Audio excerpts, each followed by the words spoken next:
Namo Narayan, everybody. This is Sannyasi Shivani coming from the unceded territory of the Chinaka Nation and Ishtadev Niwas Ashram and Farm.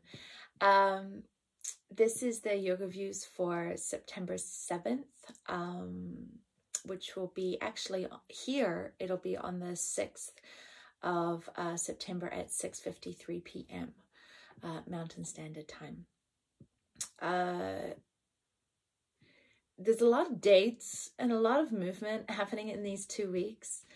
And of course, this new moon is in Virgo, which, hi, Babs. No, sweetie, could you go lie down?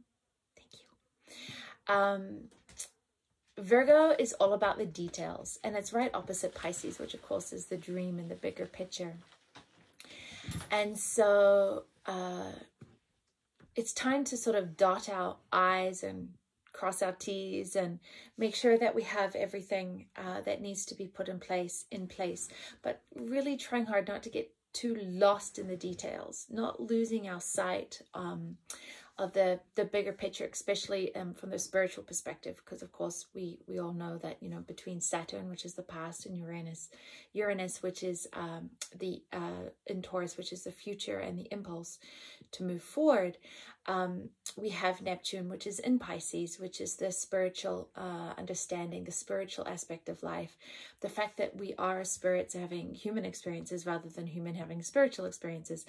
And the moon and sun, because this is a new moon, is opposite that. So it's a good time to like keep your eye on the bigger picture and your spiritual life, but take care of the details of what needs to happen here and now on this third dimensional plane. With this being opposite Neptune, there's a big chance around this new moon to be a lot of flooding. And I know that we've already been having hurricanes down in Louisiana and Florida, but more flooding is likely, or a possibility at the very least. So, you know, keep your awareness of where you're going and what you're doing. If you're hiking in the background country, or you're going to do things, just be mindful that really sudden weather changes, and especially around the water element. And of course, when you get a lot of water, a big deluge, really quickly you can get landslides and things like that. So just please be careful and be mindful about where you're going and what you're doing in terms of what the weather is doing. One thing that I really want to sort of point out to you is because of Mars is going to be leaving Virgo on the 15th of September. So between the 7th of September and the 15th of September, really kind of watch your temper. There's a lot of polarization happening. There's a lot of righteousness, and understand that it's not whether you're correct or not correct. This is not whichever way you are sitting. It's not whether you're correct or not correct. It's the emotion of righteousness, and righteousness always, and anger stems from fear. And whatever we do that creates from a place of fear is not really the right foundation that we want to step into. So it's not whether or not you're correct in your opinion or in your belief, but whatever your belief or opinion is. What I would really love you to be aware of is as the moon and Mars in Virgo is kind of pushing this reactionary, like impulsive protests and righteousness to the surface, and righteousness is coming out of fear. And if we can acknowledge the fear and move through the fear, I believe that we'll have a better picture. Our opinion may stay the same, but the frequency from which we are creating the reality will be different. And that's really what I'm interested in, is that the foundation of trust and the foundation of love and is the foundation from which we create our reality, not the knee-jerk reactionary from fear. So this is going to be a big week for that. And whatever your opinion is, doesn't matter. Whatever your stance is, doesn't matter. But understand that Mars is that reactionary anger, righteousness, and that is fear. So if we can move through the fear and look at the fear and understand what we're afraid of, and then reorientate to the spirit of thy will, the divine's thy will, not the man's thy will, then we can really potentially see with clarity what is dharma, what is the right action that needs to be done right now, so that we can actually create a manifest reality from that place. So there's potentially going to be a lot of tension and a lot of aggravation, and so please be mindful of where you're going and what you're doing. And somebody said to me the other day, do you think it is appropriate to protest things that you disagree with? And like I've just said, there's the standing up for what you believe in is a beautiful thing to do. The energy from which you do that will create the reality. And so when you are pushing against something and not standing in your sovereignty, saying, no, I do not believe that is the right way to go. I will stand here in peace. I will stand here in love. I will stand here in respect. But I am showing up and I am saying, no, this is not okay, is different from the righteous, angry, demanding, right? Because that is just the opposite. That is the same energy of what you're protesting. And it's only going to hold you in the polarization and in the duality. So from the 7th to the 15th is going to be a potentially intense time for a lot of people, especially in feeling cheated, or what they've led to be believed has not been accurate. On the 8th, the moon is going to reach reach Mercury in Libra, which is in harmony with the North Node and Lilith. Now, Lilith is all about what we don't understand or what we don't see. So Mercury is all about the news. So there's a chance that there's going to be things coming through the news that are going to be shining a light on what we have not yet been able to understand or seen so far. But that's going to give us a really, because it's in harmony with the North Node, and the North Node is always the direction you want to be going in, that's going to be giving us an opportunity to begin to understand and to deal with the new information that's coming through, because I believe the North Node is still in Gemini, and of course Mercury rules Gemini, and so there's this whole thing about information and communication of what has been hidden is coming to the surface, so that we can actually step forward in a way that is balanced. But around the 8th of September, it is a really important time, because Mercury is going to be opposite Chiron, which is in Aries, which again is connected to that Mars energy, is to deal with your health, because Chiron is all about health. So there's a lot of this fiery, reactionary energy around health. Now, understand that it's... Oh, it doesn't matter. I'm not going to go into that. I'm just not going to go there. It's okay. Just forget that ever happened. On the 9th of September, Moon is going to come into conjunct with Vesta and Venus, which is in a really good configuration with Jupiter, which is in Aquarius. What does that mean? It means that because of the square with Pluto, we have to understand that to move through, sometimes you have to leave something behind.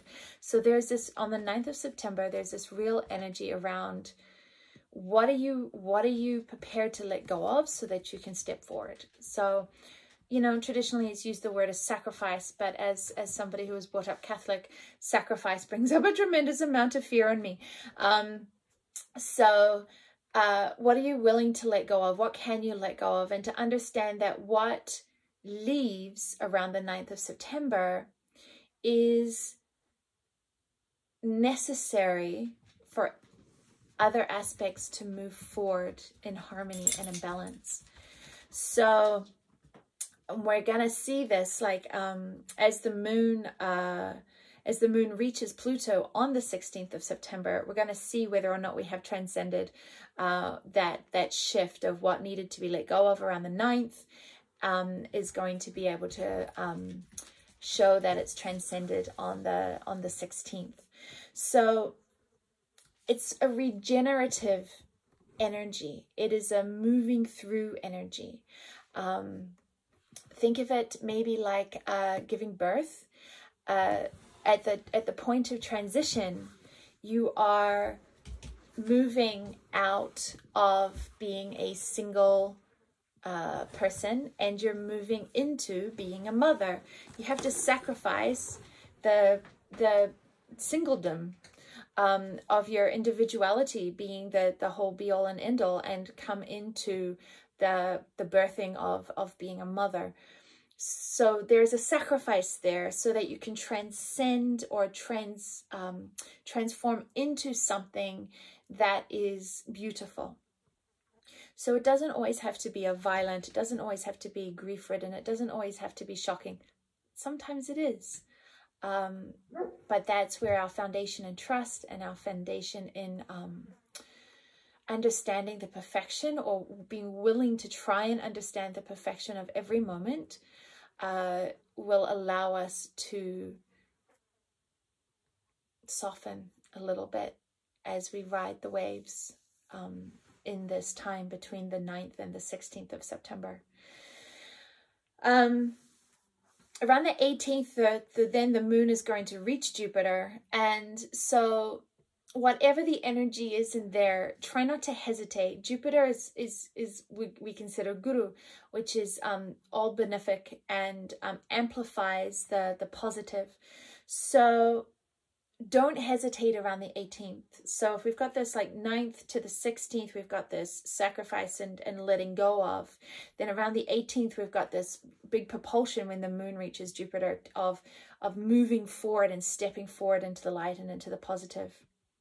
Remember, we have to break down to break through in all of the realms of our lives, especially around the big systems of healthcare and government and things like that. They have to break down to break through. But it's the community, it's your frequency family that is going to be the eye of the storm. It is the spirit that is going to be the eye of the storm. Really allowing the physical body to move through the purifications and the layers of purification, while you have a conscious connection of peace and balance through the pranic body, will, I believe, really help through this quite tumultuous time. The energy of Virgo of this new moon is really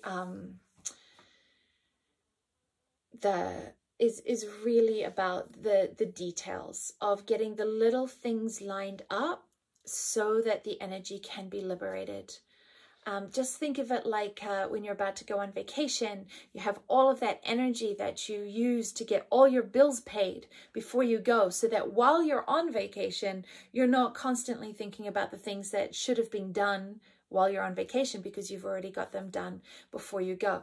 This is kind of where the energy, right, of getting all those little pieces lined up and done, so that as we're about to need to use our energy in a much more liberating way, we have the ability and the freedom to do that. So, as you can probably tell, I'm physically also right there with you. I'm very tired, and really feeling the energy of to slow down, as the beautiful Atmanaveden said in one of our lectures recently, to really embrace the exhale, to let go of all the things that are no longer needed, and to really focus on what's needed rather than what's wanted. We have a tremendous momentum in our total collective society of do more, have more, create more, own more, buy more, make more. And that all of that energy is very much an inhalation. And right now, those like a steamboat, like the Titanic, when it's going forward and it has like this momentum, in order to start it going in reverse, it has to really slow down and come to a stop. And then it's going to be able to start to exhale, to shift direction. And I feel right now we're right at that point where the gears are just grinding in trying to come into reverse, as all the bulk momentum behind it is still trying to go forward. And the two is creating quite a bit of angst. So what do you do? What do? You support it. You really you support the momentum of where we need to be going rather than where the momentum has been going. So potentially it would be a really good time to maybe sit down with your family and say, well, what do we need?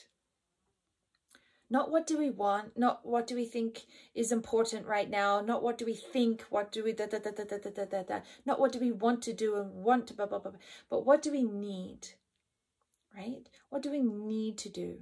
What do we need to have? And really see if you can each individually simplify the energy of that momentum going forward. If everybody simplified that energy going forward, the new direction would be a lot smoother, right? So I'm hoping that this is making sense. I'm hoping that there's something in there that gives you a little bit of clarity or a little bit of understanding. It is a time like I have never seen. The informations that are coming through are like I've never experienced before. And so I really appreciate your questions. I really appreciate your comments. I really appreciate if it resonates with you to share and to subscribe on the YouTube. We really need to support each other right now. Really need to support each other in light. And so really become aware of any verbal outbursts that are full of anger, that Mars energy, that reactionary righteous energy, and understand that that energy is exactly what you're railing against. That energy is inside of you. The power over energy is inside of us. So if we do not want to live in a reality that is governed by that energy, then it is time to transmute that energy out of us, to let go of that energy, to recalibrate that energy into one of tremendous solace, sovereignty, peace, connecting to the joy. And that the one way to do that right now, powerful, is to be in Mama Nature. Is all the frequencies that we're actually wanting to aspire to are right here already. We just have to tune our radios to them to hear the song. But it is not that we need to break down everything before we can hear it. Those who have ears can already hear it. But those who are yelling at the old ways will not hear anything. So allow yourself to get centered and clear and out of fear and into clarity on what is needed, and stand in your sovereignty for that, right? Namo Nare.